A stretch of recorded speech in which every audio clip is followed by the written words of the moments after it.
그렇다면 인구는 경제예요. 그리고 이 경제는 결국 미래하고도 같이 연결됩니다.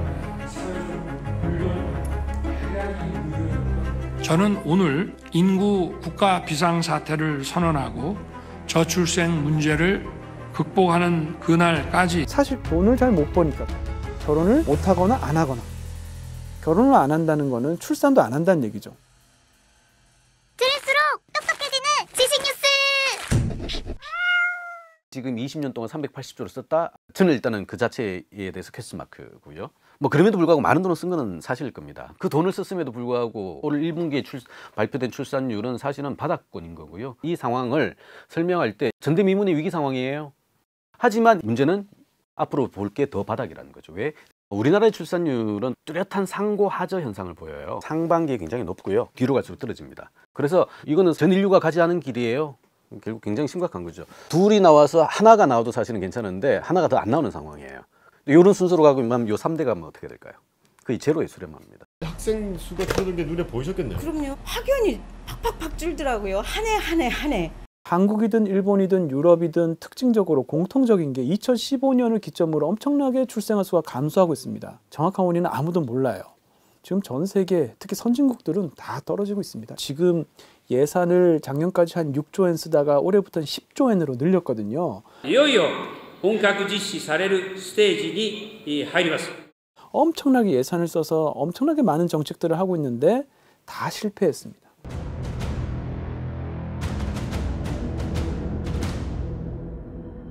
지금 현재 대한민국에서 살고 있는 청년 세대의 경우에 그들의 뇌가 경험하고 있는 스트레스나 아니면 그들이 느끼는 사회의 각박함은 인구 소멸로 갈 수 있는 가능성들이 많이 보여요. 만약 지금 그대로라면 이라는 전제가 붙는다면 미안한 얘기지만 반등은 불가능하다. 나라 밖에서는 지금 한국 걱정을 굉장히 많이 하고 있어요. 이거는 개인의 문제가 아니고 우리 모두가 사회 전체가 책임져야 될 문제고 대한민국의 미래 세대가 걸린 문제입니다. 초저출산이랑 맞물리면서 이게 한국의 경제 어떻게 좀 연관이 있나요? 2.1명 이상의 끊임없는 후속 인구가 공급될 거란 전제하에 만들어진 첫 번째 조세제도, 두 번째 끊임없이 세대 부조형이 전제가 되어 있는 복지제도, 이 두 개가 자연스럽게 맞물릴 수 있을 정도로의 산업제도, 경제 모형들, 교육도 마찬가지죠. 그러니까 이런 것들이 사실은 다 이렇게 소리 소문 없이 다 연결이 돼가지고 자연스럽게 한국 사회라는 것을 완성을 시키는 거거든요. 근데 이 첫 번째 출발 자체가 이미 이제 훼손되기 시작했어요. 노동 감소, 즉 그 세대 부조형으로 구조가 되어 있고 설계화가 되어 있는 것이 흔들리는 과정. 출산율이 0.6, 0.7까지 떨어졌던 전대미문의 이 사태가 사실 빚어낸 결과다. 그러면 이제 뒤가 다 어긋나기 시작합니다. 뭘 하긴 하는데 안 나와요. 이런 현상들이 계속해서 이제 벌어지고 있는 것이죠. 우리 생산의 3요소 이런 얘기 많이 들어봤잖아요. 생산을 하려면 투입이 돼야 돼요. 근데 투입의 가장 큰 근거가 노동이거든요. 그 요소의 가장 중요한 설명력을 가지고 있는 근원 변수가 노동인 거거든요. 바로 출산과 관련되어 있는 신규 공급 인원인 거예요. 거대한 인구들이 만들어내는 생산과 관련되어 있는 엄청난 잠재력들. 이게 이제 고도 성장의 근원이 되는 거고요. 또 그분들이 끊임없이 소위 세금을 내고 재정을 쌓아줬던 걸 가지고 또 자본을 배분하는 과정에서 굉장히 큰 에너지로 쓸 수가 있는 거고요. 그런 것들이 서로 맞물려 가지고 사실은 짧은 시간에 고도의 압축 성장들을 완성을 한 거예요. 결국 그렇다면 인구는 경제예요. 그리고 이 경제는 결국 미래하고도 같이 연결됩니다. 근데 이제 한국은 생산의 3요소라고 얘기하고 있는 노동이 일단 줄어들기 시작했어요. 노동이 줄어들면 자본도 줄어들게 돼 있거든요. 자, 이제 노동 우린 줄어들어요. 그럼 어떻게 부가가치가 늘어나죠? 라는 딜레마가 전 세계에서 지금 굉장히 골칫덩이거든요. 노동 자본이 줄어들면 땅 팔아가지고 할까요? 토지 노동 자본이라고 얘기했는데 토지는 설명이 없거든요. 아니면 가능성 있는 기술 정도가 있는데 이게 사실은 R&D 비용이 많이 들지 않습니까? 상상력의 영역은 돈이 많이 들거든요. 근데 한국은 R&D 비용 없이 그냥 그대로 이 리버스 엔지니어링이라고 해서 역기술이라고 표현하는데 그냥 그네들 가져왔던 거 그대로 갖고 와서 분해해서 그냥 만들어서 뚝 하면 되는 구조인 거예요. 대표적인 게 일본 같은 사례를 따라간 거예요. 지금 일본에 논쟁이 있어요. 최저임금을 올려야 된다라는 사람들이 있고 최저임금 올리면 안 된다. 올리더라도 속도 조절해야 된다라는 주장이 있습니다. 왜냐하면 일본은 지금 일손 부족을 겪고 있거든요. 중소기업이 도산해도 사실 일자리는 크게 영향은 없을 거고요. 아마 아쉬운 거는 이제 중소기업 사장님들이 조금 아쉽고 일본 경제 전체적으로 봤을 때는 오히려 한계 선상에 있는 중소기업들이 좀 정리가 될 필요도 있고 게다가 또 이 최저임금을 올리지 않으면 결국 사람이 유출되잖아요. 노동력이 유출되고 사람이 없어지면 중소기업도 시장도 일거리도 아무것도 다 그냥 끝나는 거예요. 사람이 먼저인 거죠. 사람이 있어야 중소기업도 있을 수 있고 뭐 시장도 설 수가 있는 거죠. 그래서 지금 이제 일본 정부가 가장 주력하는 거는 지역 간 최저임금 격차를 줄이는 겁니다. 도시와 지방의 최저임금 격차를 보면 한 10년 전에는 100엔 차이였는데 지금 한 200엔 차이까지 나거든요. 이대로 두면 가면 갈수록 더 차이가 벌어지는 거죠. 그래서 아마 들어보셨을 거예요. 일본의 빈집 문제가 심각하다는 얘기 하죠. 저출산으로 인구가 줄면서 2040년에는 주인 없는 땅이 홋카이도 면적만큼 늘어날 전망입니다. 일본의 전체 총 집이 7천만 호 정도 됩니다. 그런데 2030년 정도가 되면 그중에 2천만 호가 빈집이 될 거라고 해요. 30%가 빈집이에요. 그런데 그 빈집의 대부분이 도시가 아니라 지방입니다. 지방의 빈집이 엄청나게 느는 거고요. 도쿄는 부동산 가격이 오르고 있습니다, 지금. 특히 만션이라고 해서 우리로 치면 이제 아파트죠. 역세권의 신축 만션은 지금 가격이 계속 오르고 있거든요. 2010년을 100으로 했을 때 지금 가격 지수가 한 180, 190 그래요. 거의 2배 가까이 올랐습니다. 도쿄 근처, 오사카 근처에서 계속 젊은 사람들이 넘어오니까 도시는 주택 수요가 계속 발생하는 거예요. 그리고 일본도 가구 수가 계속 늘고 있기 때문에 도쿄의 주택 가격은 계속 이제 올라갈 수밖에 없는 거죠. 지금 우리도 그렇잖아요. 지방은 미분양 사태가 속출하고 뭐 빈집이 생기는데 서울은 지금 집값 올라가고 있잖아요. 유럽에서 가장 많은 사람들이 죽어서 인구가 줄어들던 시기가 흑사병이 돌던, 그러니까 콜레라가 돌던 시기인데, 근데 그때 출산율보다 지금 현재 대한민국의 출산율이 더 낮다라고 얘기를 합니다. 지금 현재 대한민국에서 살고 있는 청년 세대의 경우에 그들의 뇌가 경험하고 있는 스트레스나 아니면 그들이 느끼는 사회의 각박함은 그 당시 흑사병이 돌던 유럽에서의 젊은 세대가 느끼던 각박함과 크게 다르지 않을 수도 있겠다라고 상상을 해볼 수는 있는 거죠. 자, 일단 우리의 뇌는 기본적으로 내 주변의 세상을 샘플해서 내 뇌 안에 세상의 모델을 만들어요. 내가 어떤 정보들을 접하고 어떤 세상의 샘플들을 보느냐에 따라서 그것이 기준점이 돼서 내 뇌 안에 모델이 생기는 거거든요. 우리 사회에서는 내가 어느 나이 때에 얼마만큼 해야 된다라고 서로를 비교하면서 내가 이 정도는 해야지라고 하는 사회적 압박이 상당히 높은 것 같고, 그 과정에 있어서 내가 얼마나 해야 되지? 어느 정도 비용을 투자해야 되고 뭐를 해줘야 될까라고 생각을 할 때 주변 사람들을 보면서 이 정도는 해야 되는 거 아니야? 라는 그 기준치를 찾거든요. 이게 처음부터 정해져 있는 게 아니라 사실 우리의 뇌가 주변의 샘플들을 통해서 이 정도가 기본인 것 같다라는 정보를 얻어요. 근데 예전처럼 정보를 우리가 빨리 얻지 못하고 네트워크 연결이 잘 이루어지지 않던 세대에는 그냥 하는 만큼 하지 뭐, 나 정도면 잘한 거 아니야 라고 하고도 죄책감을 느끼거나 불안하지 않았는데, 지금은 너무 정보들이 많아요. 내가 찌질하고 내가 지금 막 고민되고 이런 것들은 안 올리고 플렉스했어. 나 이 정도 했어. 이거 뭐 찌지 않니? 이런 것들만 보여주니까 서로가 서로를 보면서 와, 쟤들은 이런 거 하는데, 이런 거 해주는데 나도 이 정도 해줘야 되는 거 아니야? 라고 느끼게 되는 이 압박감이 있으면서 서로가 생각하는 스탠더드가 계속 올라가 버린 거예요. 기준치가 너무 높아져서 사실 그건 거의 좌절감이네요. 그래서 지금 현 세대를 관통하고 있는 또 다른 심리적 지표를 보게 되면 단순한 우울이나 무기력이 아니라 말씀하셨던 좌절감과 절망감, 이런 종류의 감정들이 눈에 띄게 올라갔다라고 합니다. 근데 이게 좌절감과 절망을 많이 느끼는 상태라는 거는 좋지 않거든요. 뇌의 입장에 있어서 도파민 분비가 줄어들고 동기부여가 되거나 뭔가를 해봐야지 또는 뭔가 새로운 걸 찾아야지 라고 하는 메커니즘들이 저절로 이렇게 브레이크가 걸리는 거예요. 그러다 보니까 이게 브레이크가 걸리면 또 더 우울해지고 다운되고, 그러면은 어떤 정보를 프로세싱하는 데 있어서 이걸 긍정적으로 봐주지 않게 되는 거고, 그러면 또다시 내가 또 동기부여가 더 안 일어나면서 더 다운되는 이러한 종류의 악순환이 일어날 수가 있는 건데, 그 시발점 중에 하나가 주변 사람을 보고 비교하면서 나는 이거 안 되겠다, 또는 나는 모자란 것 같다, 나는 이거 잘 못할 것 같다, 이런 마음들이 들기 시작하면 전체적으로 우리가 어떤 우울이나 무기력, 그걸 넘어서서 좌절감을 느끼는 일들이 많을 수 있는 거죠. 많은 젊은 분들이 지금 괴로운 건 뭐냐면 출산도 출산이지만 출산 이후가 더 골치 아프거든요. 또 반대로 얘기하면 출산 이전은 왜 또 생각하지 않는 거죠? 라는 거예요. 이게 또 한국의 특수성이거든요. 한국은 출산율이 사실은 이제 0.6에다 0.7 하는 게 뭐냐면 혼인이 전제된 경우에 나오는 출산율이에요. 출산의 모수를 늘리려면 혼인의 모수를 늘려야 돼요. 근데 문제는 결혼 허들이 굉장히 높지 않습니까? 그러다 보니까 조건을 못 갖춰서 입구에 닿지 못하는 친구들이 굉장히 많은 거예요. 집값도 사실 만만치도 않고 하다 보니까 이제 사실 조금 꺼려지는 거죠. 대표적인 게 뭐냐면 바로 과도하게 비싸진 이 주거비 같은 것들이에요. 얘긴즉슨 많은 사람들이 가족을 구성하고 싶어도 안정된 주거와 관련돼 있는 둥지가 확보되지 않으면 뭐 어지간한 상황에서는 사실은 의사결정을 내리지 않아요. 한국 같은 경우는 그런 거예요. 마른 제주도로 사람은 서울로. 그죠? 모든 부모들의 인식. 공부 잘해야지, 공부 잘해야지. 전교 1등은 어디로? 무조건 서울로.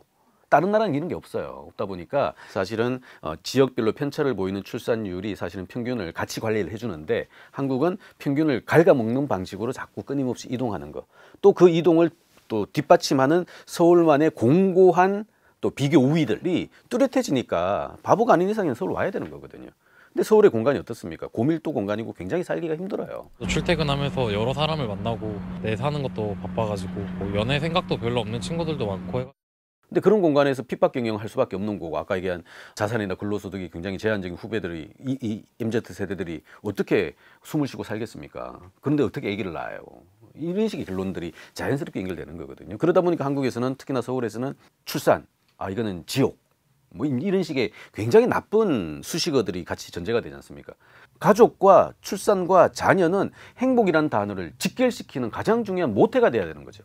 근데 이게 한국에서는 이게 가족, 출산 이게 전부 다 하나같이 자기 뒷덜미를 잡는 굉장히 불리한 방식으로서의 재료가 되는 거예요. 그런 상황에서 더 똑똑해진 친구들이 가족을 결성하지 않는 것은 너무나 자연스러운 현상들이죠.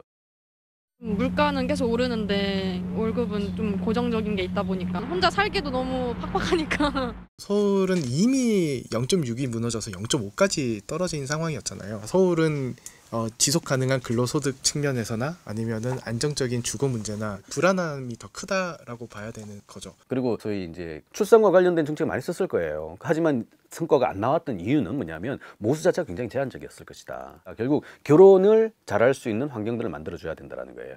결혼을 하려면 이제 조건이 딱 두 가지가 있죠. 일단은 근로소득이 장기 안정적이어야 되고요. 두 번째, 내 집과 관련되어 있는 안정성이 있어야 되는 거예요. 이 두 개가 사실은 미안한 얘기지만 MZ세대에게는 굉장히 확보하기가 어려운 과정이 된 거죠. 왜? 선진국이거든요. 그러니까 이게 개도국 때는 이 둘을 만드는 게 별로 어렵지 않아요.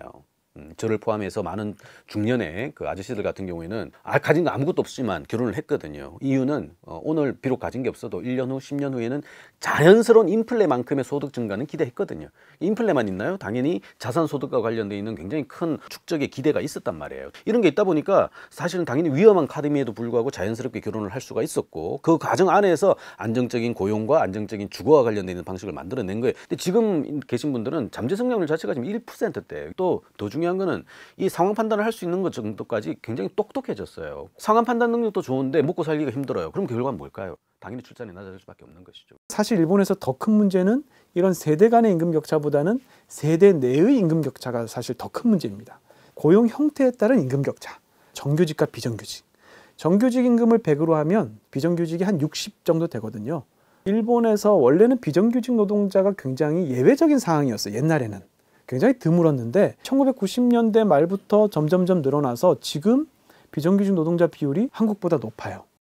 그리고 일본의 비정규직은 우리랑 좀 다르긴 한 게 한 70%가 여성입니다. 그러니까 전업주부가 아르바이트 하거나 고령자들이 재취업을 할 경우에 이제 비정규직이 많아서 우리하고는 조금 문제가 다르긴 합니다만 그럼에도 불구하고 집안의 가장인데 비정규직인 사람들도 꽤 지금 늘고 있어서 이 정규직과 비정규직 사이의 임금 격차 문제가 굉장히 심각하고요.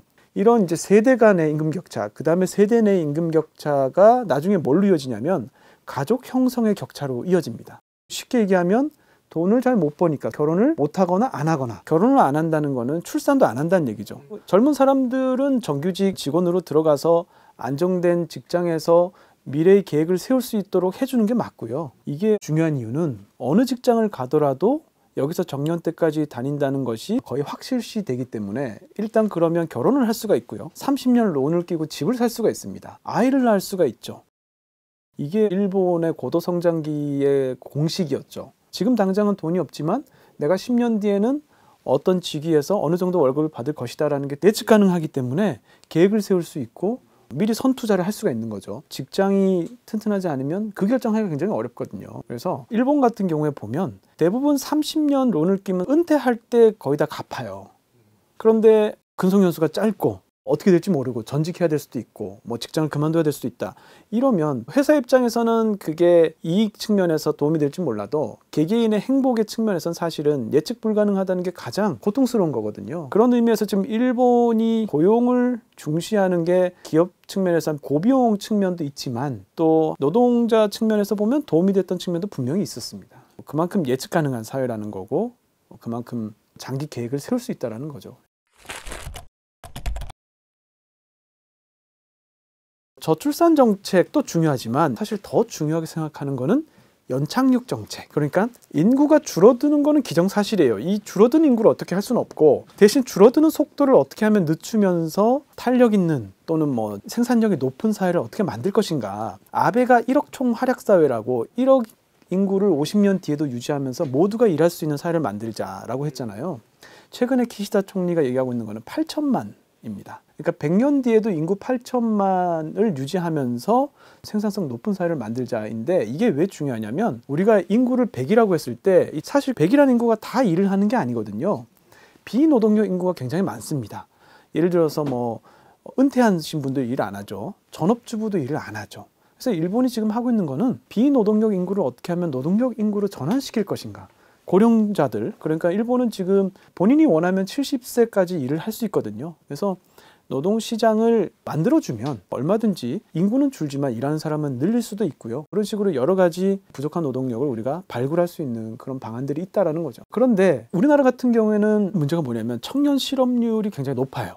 그러니까 세대 간의 갈등 요인이 되는 거죠. 아니 지금 젊은 사람도 취업을 못하고 있는데 무슨 정년 연장이냐라고 하는데 인구는 확실한 미래잖아요. 우리가 아무리 대책을 잘 세워도 분명히 노동력 부족의 시간은 다가옵니다. 근데 그거를 위해서 지금 사실은 논의를 시작을 해야 더 늦지 않게 노동력이 부족해지는 시대를 대비할 수 있는 거죠. 그래서 어떻게 하면 속도를 늦추면서 질서 있는 축소를 할 것인가, 그게 중요한데 우리나라 같은 경우에는 그런 연착륙에 대한 구체적인 그 청사진이 아직 없는 것 같아요. 들어보셨나요? 50년 뒤에 4천만을 목표로 한다 이런 거 없잖아요. 그래서 목표가 일단 없다는 게 문제고 또 하나의 문제는 저출산과 고령화를 붙여서 생각하면 안 됩니다. 왜냐하면 저출산과 고령화를 붙이는 순간 아이를 낳는 게 노동력 재생산으로 생각하는 거예요. 아이를 하나 낳으세요. 왜? 우리 노동력 부족하니까. 연금 고갈되니까 아이 낳으세요. 그러면 아이를 안 낳을 거 아니에요. 사실은 저출생하고 고령화 문제는 완전히 다른 문제입니다. 그래서 이걸 떼서 생각해야 돼요. 한국은 적어도 인구 문제와 관련해서는 전 세계에서 제일 앞에 와 있는 거예요. 아무도 가보지 않은 길은 사실 뭐 아니면 도거든요. 첫 번째 펜귄, 퍼스트 펜귄이라고 그러잖아요.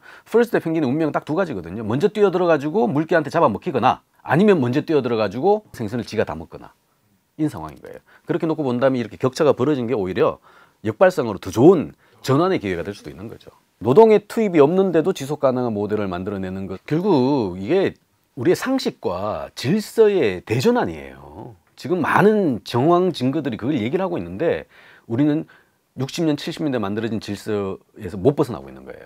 저희처럼 50대, 60대는 그게 너무 익숙하거든요.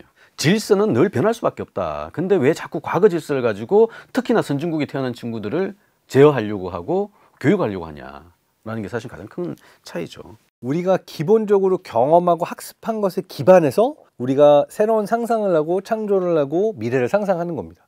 이걸 실제로 하버드 의대 어느 교수님 팀, 데니얼 쉑터 교수님 팀에서 연구를 했는데 의외로 내가 알고 있는 과거를 떠올릴 때랑 경험하지도 못한 미래를 떠올릴 때 뇌가 거의 같은 영역을 사용한다라는 걸 보여줍니다. 이게 의미하는 바는 뭐냐면 우리가 아무리 열심히 새로운 걸 상상하고 아무리 경험하지 못한 것들을 새로 내가 창의적으로 떠올리려고 노력을 하더라도 그건 기본적으로 내가 경험하고 학습한 것에 기반해서 떠올려진다라고 이야기를 할 수가 있는 거죠. 그래서 결과적으로 새로운 아이디어가 나오기 위해서는 다양성을 가진 여러 다른 사람들이 모일 수 있어야 되고 집단지성이 발휘되어야만 우리는 새로운 것을 창조할 수 있다라고 이야기할 수 있죠. 저출산이라는 문제와 새로운 생각이 생겨나는 메커니즘 사이에도 분명히 연결고리가 있다고 느껴져요. 혼자만의 생각에 사로잡혀 있을 때는 새로운 생각도 나오지 않고 그리고 우리가 고립되어 있고 단절되어 있어서 다른 사람과 공감할 수 없고 연결되기 어려워한다면 연애나 사랑을 하기도 어렵고 그리고 아이를 함께 만든다라고 하는 것 역시도 굉장히 큰 창조의 행위라고 볼 수가 있는데 이 창조의 행위를 위해서도 역시 서로의 마음을 읽어줄 줄 알고 함께 갈 수 있는 공감하는 능력, 연결이 필요한 거죠. 그러니까 어떠한 잣대로 이러면 안 돼, 시키는 것만 해, 이게 맞는 거야 라고 윗세대 분들이 또는 부모가 또는 선생님이 종용을 하는 사회라면은 이 안에서는 새로운 생각도 나오기 어렵고 무언가 새로운 걸 탄생시킬 수 있는 조건들이 이루어지지 않는 거죠. 그래서 저는 이러한 부분들이 복합적으로 작용한다. 그렇지만 그 중심에는 외로움과 단절 그리고 연결이 끊긴 사회라고 하는 현상이 있지 않나라고 생각을 합니다. 내가 행복하지 않은데 행복하지 않은 아이를 낳기 싫어하는 마음은 당연하다고 생각이 되고요. 그렇다면 내가 그래도 기본적인 행복은 누릴 수 있는 상태가 되어야 내가 다음 세대도 생각하고 아이를 낳는 것도 생각하는 거 아니겠습니까? 오늘의 교양이를 부탁해는 여기까지 하도록 하겠습니다. 감사합니다.